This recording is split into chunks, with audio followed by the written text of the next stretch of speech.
First ever factory outlet Mukunda jewellery KPHB Kothapet Khammam Somajiguda Hanamkonda. నమస్తే రమ్మగారు. నమస్తే జయ.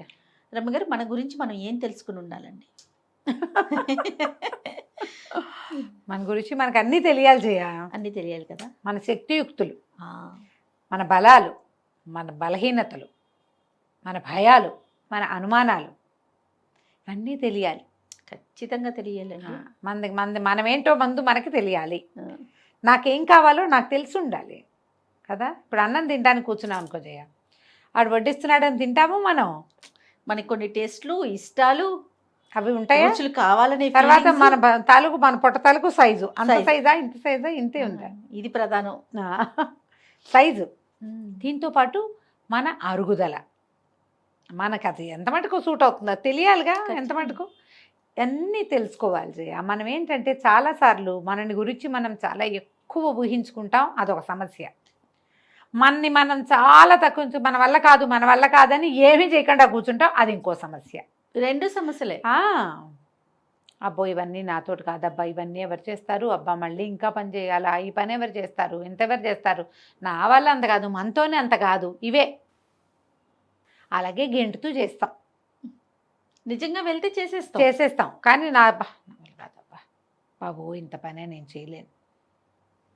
మా చిన్నప్పుడు మా బావ చెప్తుండేవారు, పెరుగాను అబ్బా ఏంత అండక ఇంత అన్నం పెట్టేసావు, పెరుగాను ఎక్కువైంది ముందు తినేవే అంటుండేవారు. ఎంత ఎక్కువైందో చూపించారు, ఇంత ఎక్కువైంది, అది ముందు తినేసి ఇప్పుడు నీది నువ్వు తిను. అయిపోయే. బాగుంది. ఎప్పుడు ఆయన రెగ్యులర్ డైలాగ్ అదే ఉండేది, ఎక్కువైంది ముందు చేసేయాలి. ఎప్పుడు కూడా ఆడవాళ్ళకి తమ శక్తియుక్తలు, బలము తెలిసి ఉండాలమ్మా. నేను ఇంతే చేయగలను అని ఎప్పుడు అనుకోకూడదు. ఇంతే చేయగలిగితే నేను ఇంతే, నా వల్ల కాదు అంటే నువ్వు అక్కడ ఆగిపోతావు. ఆగిపోయావంటే దొరికిపోతావు.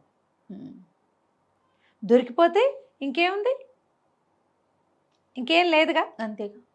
కానీ మనకి ఇంకేమీ లేదు, ఇలాగే ఉందాము, ఇలాగే కట్టుబానిసలాగా పడుందామని మనం అనుకోగలమా? పోనీ మనమే అడగే అనుకుని ఎటగొట్టా ఉన్నాం అనుకో, ఎవరినైనా స్వేచ్ఛా విహంగాలు చూస్తే మనకు మండిపోతూ ఉంటుంది. వీళ్ళు అన్నీ చేసేస్తున్నారు, మనమే ఇలా చచ్చుపద్దెమలా ఉన్నాం అనిపిస్తుంది. ఈ చచ్చుగా ఉండడానికి కారణము ఎక్కువ భాగం మనమేనని మనం నమ్మం, కానీ అక్షరాల అది నిజం.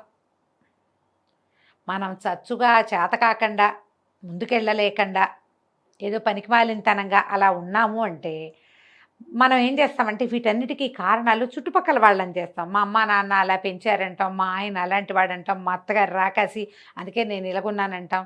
లేకపోతే ఇవేమో కుటుంబాలు, ఆఫీసుల్లో మన పైవాళ్ళు, మా టీమ్ లీడర్ ఇలాంటి వాడు, లేదా మా ఆఫీసర్ అలాంటి వాడు, మా హెచ్ఎం ఇలాంటిది, అందుకే నేను ఇలా ఉన్నాను. ఏమీ కాదు, అది 50% కూడా కాదు. ఒక 30-40% పరిస్థితులు ఉంటాయి, మిగిలినది మనమే. మనని మనం రెడీగా ఉంచుకుంటే పరిస్థితులు 30-40 కదా.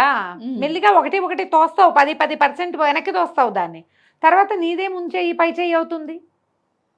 ఓకే, అవును. ఈ పాయింట్ అయితే. రెండోది ఇంకోటి ఉంటుంది, నన్ను నేను చాలా మిస్ ఇండియాగా ఊహించుకుంటాం.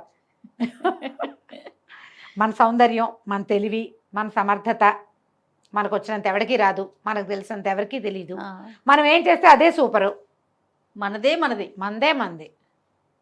నేను చేసింది సరే కరెక్ట్ ఉంటాయి కదా. అందరికీ కొంతమంది ఉంటారు జయ, ఒక్కొక్కళ్ళకి ఒక్కొక్క రకం అనమాట. ఎవరికైనా ఏదైనా ఇవ్వటం ఒక హ్యాబిట్గా ఉంటుంది. అందరికీ తలా కాస్త పంపుతారు.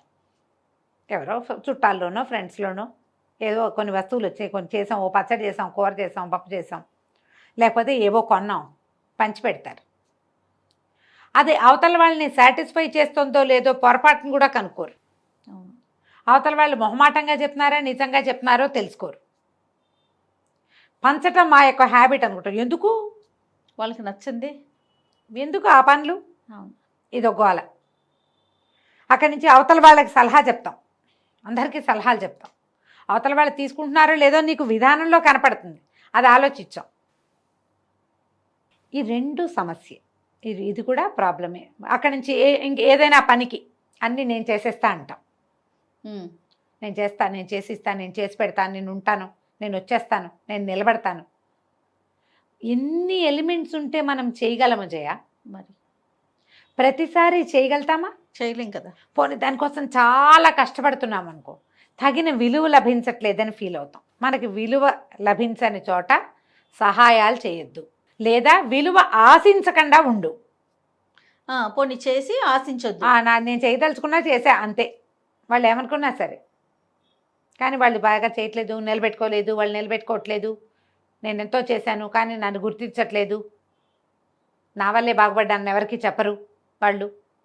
అదొక ఎంత బాధగా ఉంది. ఈ సంబంధం నేనే కుదిర్చాను 100 సార్లు చెప్తారు.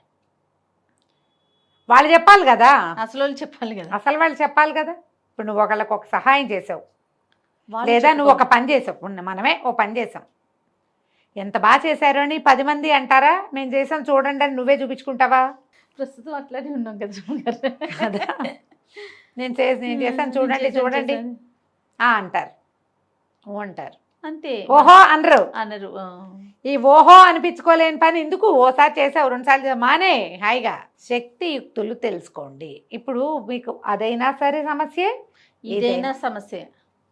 ఓసారి అలాగో ఉంటాం, ఓసారి ఇలాగో ఉంటాం మనం. కానీ ఎల్లప్పుడూ అలాగో ఇలాగో మాత్రమే ఉండకూడదు, మధ్యస్థంగా కూడా వెళ్ళమంటారు. మధ్యస్థంగానే ఉండాలి. ఏదో ఒక సందర్భంలో డెస్పరేట్గా అవుతాం జయ, మనము పరిస్థితులు చేయి జారిపోతున్నట్టు, అదుపు తప్పిపోతున్నట్టు అనిపించినప్పుడు మనం లోగా ఫీల్ అవుతాం. ఫీల్ అయ్యి నాతోటి ఏం కాదు, నేనేం చేయలేను, నేను దద్దామని, నా వల్ల అవ్వదు అని ఒక రకమైన డిప్రెసివ్ స్టేట్లోకి వెళ్తాం. ఈ డిప్రెసివ్ స్టేట్ థింగ్ సహజం, కానీ ఇది రెగ్యులర్ ప్రోగ్రామ్గా ఉండకూడదు. అవును. దానివల్ల ఏమవుతుంది, క్రమంగా మీరు డిప్రెసివ్ మోడ్లోనే ఉంటూ ఉంటారు. అది మీకు మంచిది కాదు, మీ ఆరోగ్యానికి మంచిది కాదు, మీ ఫ్యామిలీకి, మీ సమాజానికి అసలు మంచిది కాదు. డిప్రెసివ్ మోడ్లో ఎప్పుడు అన్నిటికీ ప్రతిదానికి డీలా పడిపోవటం, ప్రతిదానికి మొహం వెళ్ళాడేయటం, ప్రతిదానికి ఏడ్చి మొత్తుకోవటం, మోటివేట్ అవ్వకపోవటం, ఇది మంచిది కాదు. ఇవన్నీ మీకు మానసిక సమస్యలకి దారితీస్తాయి. ఈ డీమోటివేట్ అయిపోవటము, లేదా డిప్రెసివ్ మోడ్లో ఉండడము, వీటితోటి ఏమవుతుంది, పీరియడ్స్ అలాంటివన్నీ డిస్టర్బ్ అయిపోతాయి జయ, హార్మోన్స్ డిస్టర్బ్ అవుతాయి, తద్వారా ఆరోగ్యం పాడవుతుంది. కరెక్ట్ అండి. మీ ఆరోగ్యం పాడైతే మీరు ఒకరే కాదమ్మా, ఒక స్త్రీ ఆరోగ్యం మీద వాళ్ళ కుటుంబం ఆధారపడి ఉంటుంది. ఎప్పుడు డిమోటివేట్ అయిపోవటము వాటిలోకి వెళ్ళబోకండి. ఎప్పటికప్పుడు మనం మోటివేట్ చేసుకో, ఎవడు చేయడు, మనమే చేసుకుందాం అంతే. మనమే హైలెస్సా అని వెళ్ళాలి ముందుకి. వస్తాయి, ఇలాగే వస్తుంది. ఏం చేయాలో అర్థం కాదు, ఏం చేస్తే ఏమవుతుందో అసలు అర్థం కాదు. కానీ ఏదో ఒక దాన్ని చూసి మోటివేట్ అవ్వాలి, ఎవరో ఒకళ్ళతో మాట్లాడి ముందుకెళ్ళాలి. మిమ్మల్ని దిగలాగేసేవాళ్ళు కాకుండా కొంచెం బూస్టప్ చేసి, ఇలాగే ఉంటుంది జీవితం, ముందుకెళ్ళు, ఏదో స్వీట్ తిను, ఓ ఐస్ క్రీమ్ తిను, కాసేపు బయటికి నడిచేళ్ళు, 4 వాక్ చేయి, ఎవరితో నా ఫ్రెండ్స్తో మాట్లాడు, మోటివేట్ అవ్వు, ముందుకెళ్ళు అని చెప్పే వాళ్ళని చూడండి. మిమ్మల్ని కాలు పుచ్చుకుని కిందకి లాగేసే జనాలు ఎవరైనా మీ సమాజంలో ఉంటే తుచ్చు, వాళ్ళతో వదిలేయండి వాళ్ళని.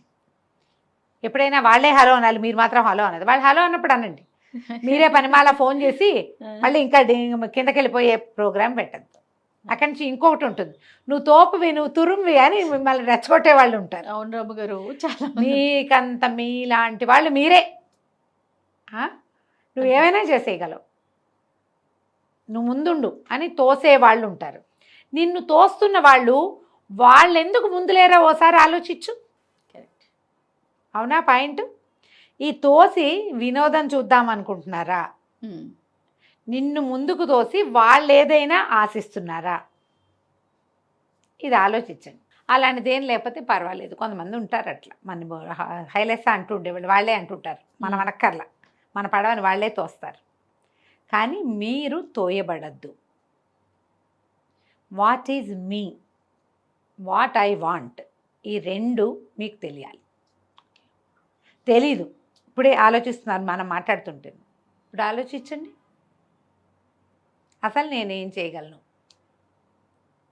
నేను అది చేస్తా ఇది చేస్తా. ఓ 10 మంది వస్తే వంట చేయగలవా నువ్వు? ఓ 25 మంది ఒక గ్రూప్ని మేనేజ్ చేయగలవా? ఆర్గనైజ్ చేయగలవా? ఒక 4 మంచి మాటలు చెప్పి అవతల వాళ్ళకి అర్థమయ్యేలా చేయగలవా? ఎవరినైనా మోటివేట్ చేయగలవా?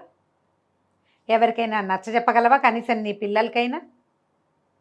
ఏదైనా విపత్కర పరిస్థితి వస్తే హ్యాండిల్ చేయగలవా క్వశ్చన్స్ వేసుకో. అవును అవును ఎస్ ఎస్ ఎస్ అన్ని ఐ క్యాన్ అని ఆన్సర్లు వస్తే నువ్వు 80% చేయగలవు. నా వల్ల కాదు నా వల్ల కాదు నా వల్ల కాదు ఇవేవి నేను చేయలేను అని వస్తే నువ్వు డిప్రెషన్ దారిలోకి వెళ్ళిపోతున్నట్టు నీకు నువ్వే 20 మార్కులు వేసుకుని ముందుకు దోసుకో. అంతే. ప్రతి వాళ్ళు మన వెనకాల మన చేతులు పెట్టుకుని తోసుకోవాలమ్మా ముందుకి. తప్పదు. నువ్వు పరిగెత్తి పైకెళ్ళి పతాకాన్ని అంటుకుంటాను అనకూడదు, కింద చతికిలబడి నేలకు అంటుకుపోతాను అని అనకూడదు. నువ్వు పతాకాన్ని అందుకోగలవు, జీవితం బాగుంటుంది నీకు ట్రై చేస్తేనే. తప్పకుండా. సరిగ్గా ఆలోచించండి. మొదట మిమ్మల్ని మీరు తెలుసుకుంటే ఇందులో మీ తప్పులు మీకు తెలుస్తాయి, మీ పొరపాట్లు, మీ తొందరపాట్లు. అప్పుడు ఏదైనా దిద్దుకోవాల్సిన కరెక్ట్ చేసుకుందాం. మీరే ఒక టీం లీడర్గా ఉండొచ్చు కదా ఒక సంస్థకి. ఇప్పుడు నువ్వు CEO ఇక్కడే ఉన్నావు, అప్పుడప్పుడు నీకు కూడా కరెక్షన్స్ అవసరపడతాయి కదా. 100% అవసరం రమ్మగారు. ఈ కరెక్షన్ వల్ల 99 కాదు 100% అవసరం. ఈ కరెక్షన్స్ వల్ల ఏమవుతుంది, సంస్థ ముందుకెళ్తుంది, అంతే. నీతో పాటు ఉన్న గుంపంతా ముందుకెళ్తుంది. వాళ్ళలో ఎవరికైనా ఇంకో 10,000 జీతం ఎక్స్ట్రా ఇప్పించగలిగితే అంతకంటే ఏం కావాలి కదా. దానికి మనం ఎవరినైనా కరెక్ట్ చేయాలంటే ఫస్ట్ బేసిక్ కరెక్షన్ మన దగ్గర ఉండాలి కదా. మన దగ్గర ఉండాలి. ఇలా ఆలోచించండి, మిమ్మల్ని మీరు బూస్టప్ చేసుకోండి, మరీ బూస్ట్ ఎక్కువ తాగేయకండి. సూపర్. నమస్తే రమ్య. నమస్తే జీ.